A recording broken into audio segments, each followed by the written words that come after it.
Usai buron 14 hari, pelaku pembakaran lemari di Masjid Syuhada di Kecamatan Lau, Kabupaten Maros, Sulawesi Selatan ditangkap Satreskrim Polres Maros. Sebelumnya, aksi pelaku terekam kamera pengawas saat membakar kain gorden pembatas saf jemaah wanita serta sebuah lemari di masjid pada 16 September 2025 lalu. Diketahui pelaku merupakan residivis kasus yang sama dan divonis masuk penjara usai membakar lemari di masjid di daerah Sulawesi Barat pada tahun 2021 lalu. Pelaku kini kembali melakukan aksinya dengan 3 kali membakar lemari di masjid. Motif pelaku membakar properti alat sholat wanita yang tersimpan di dalam lemari dengan alasan melarang wanita sholat di masjid. Ada motif yang diinginkan bahwa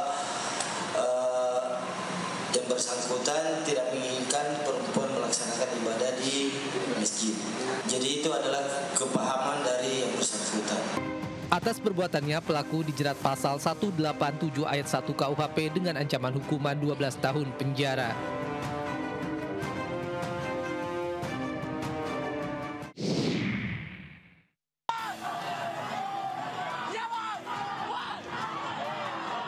Peristiwa yang terjadi pada Rabu malam ini sempat membuat heboh warga Jalan Panglima Undan, Pekanbaru. Warga melihat seorang pria sedang berada di atap salah satu ruko.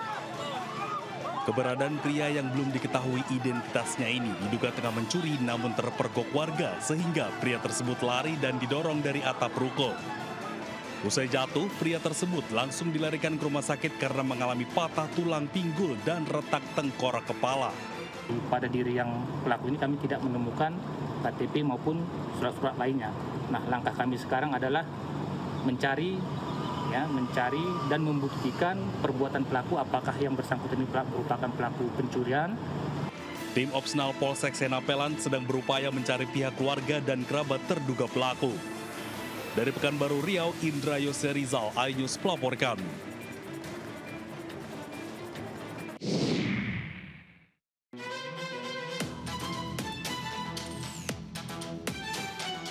Rekaman video oknum guru dan kepala sekolah SDN 2 Ciodeng, Pandeglang, Banten ini viral di media sosial. Keduanya nampak berkaraoke bersama, diduga menggunakan smart TV pemberian pemerintah pada jam belajar mengajar masih berlangsung. Padahal, pemberian smart TV dilakukan oleh pemerintah ke sekolah-sekolah di Indonesia untuk membantu proses pembelajaran.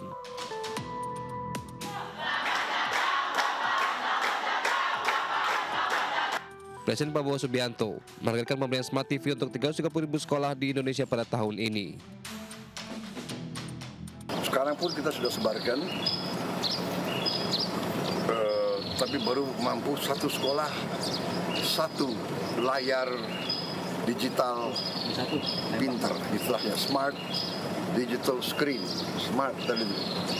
Baru mampu satu sekolah satu.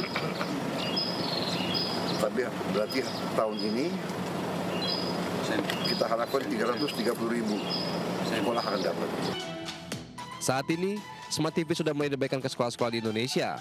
Sementara total sekolah di seluruh Indonesia sekitar 450.000. Kepala Staf Kepresidenan Kodari menyebut, pembagian Smart TV sudah mencakup sekitar 70% dari seluruh sekolah di Indonesia.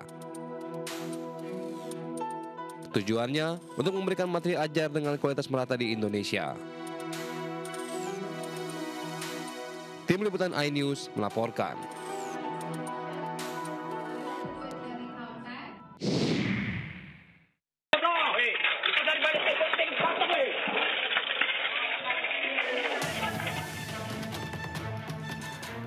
Puluhan pemuda yang melakukan aksi pengerusakan rumah-rumah warga di kawasan lorong proyek Lingkungan 3, Kecamatan Medan Belawan, Kota Medan terekam CCTV. Terlihat para pemuda membawa senjata tajam dan senapan angin saat merusak rumah warga. Tak sampai di situ, mereka melempari molotov ke atap rumah warga hingga membuat masyarakat semakin panik.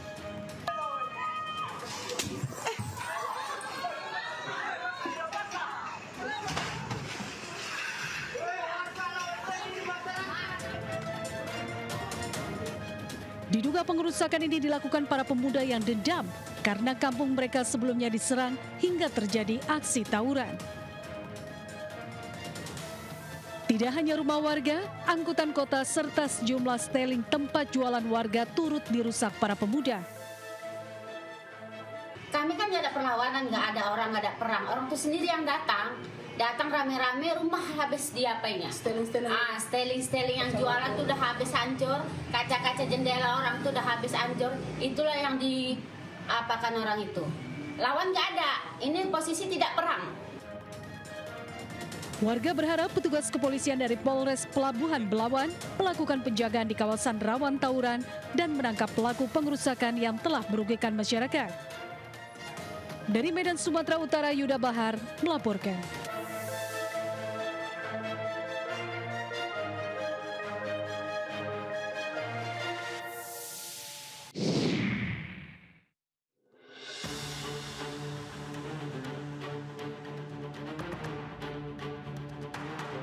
Para pengunjung kafe di Jalan Lejen Suprapto, Kemayoran, Jakarta Pusat dikejutkan perkelahian sejumlah pemuda di depan kafe.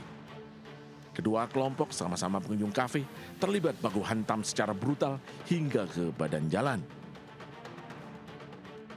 Dalam perkelahian tersebut, satu orang tewas atas nama Herdi RK dan dua rekannya luka berat.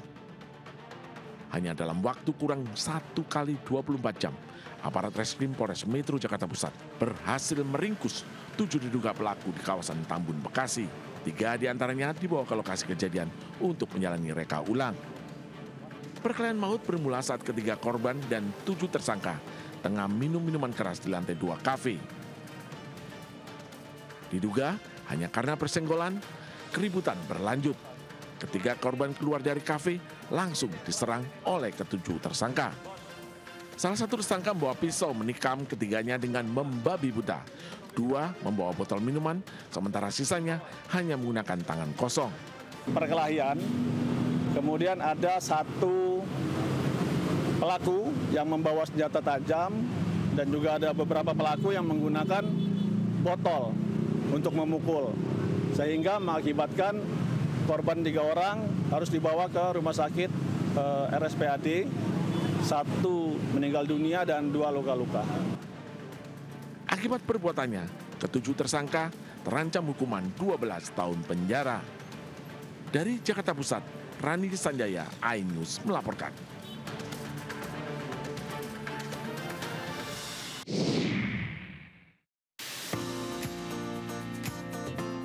Dengan bangga, MNC University menjadi satu-satunya perguruan tinggi yang mewakili Indonesia dalam ajang pameran pendidikan internasional Future Festival 2025 yang digelar di Hotel Pullman, Jakarta.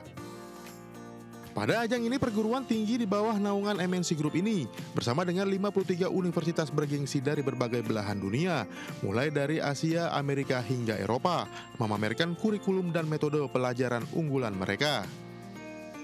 MNC University memperkenalkan program unggulannya yakni kelas eksekutif yang dirancang untuk lulusan SMA dan SMK yang memiliki potensi tinggi, khususnya mereka yang pernah memimpin organisasi di sekolah. Para lulusan SMA, SMK yang berpotensi luar biasa yang kami pilih untuk menempuh pendidikan yang khusus yang ditujukan kepada calon-calon pemimpin masa depan, di mana pembelajaran di sini akan langsung diberikan kuliahnya oleh para pimpinan-pimpinan perusahaan di MNC Group. Kita tahu bahwa MNC University adalah universitas yang didirikan oleh MNC Group, yang mana MNC Group merupakan perusahaan konglomerasi. Sangat jarang di Indonesia ada perusahaan konglomerasi yang menyentuh ke pendidikan. Kita melihat ini hal yang baik, ada universitas yang bisa mengawinkan antara dunia praktek dan dunia akademisi. Kehadiran MNC University di Future Fest 2025 menjadi kesempatan untuk bersaing sebagai perguruan tinggi berkualitas di kancah global, sebagai kampus yang mampu menjembatani dunia akademisi dan industri. Dari Jakarta, Bagus Prasetya, Julkarnayan, Yudi Richard, iNews melaporkan.